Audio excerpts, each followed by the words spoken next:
Hey guys, have you noticed how realistic the ocean in this game looks? Yeah, it's amazing.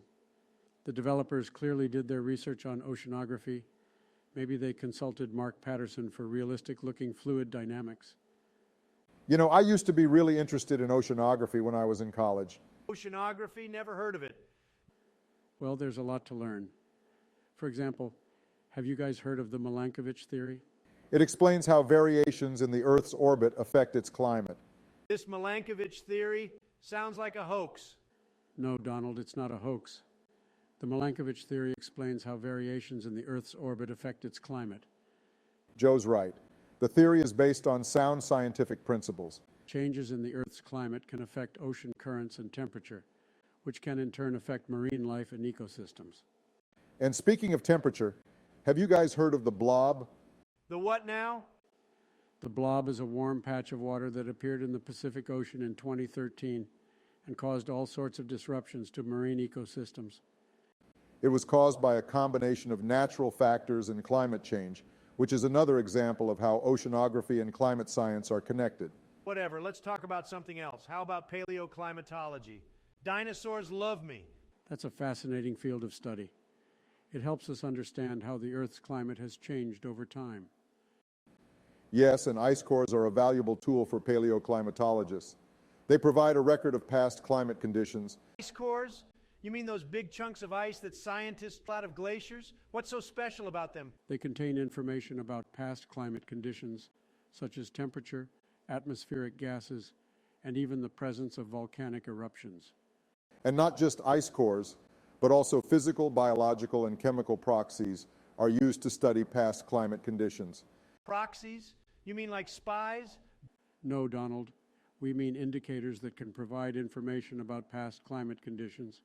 For example, sediment cores can tell us about ocean temperature and salinity. And ocean gyres, such as the North Atlantic gyre and the South Pacific gyre, play an important role in the ocean's physical and biogeochemical processes. Biogeo what? That sounds like something the media made up. Fake news. Don't worry, Donald. It's not that complicated. We just need to understand the basics of oceanography to appreciate its importance. And we need to address the challenges facing our oceans, such as ocean acidification and hypoxia, caused by anthropogenic CO2 emissions. Anthropo what? Can we just talk about something else? How about how the global carbon budget is going to make America great again? That's a critical issue, Donald.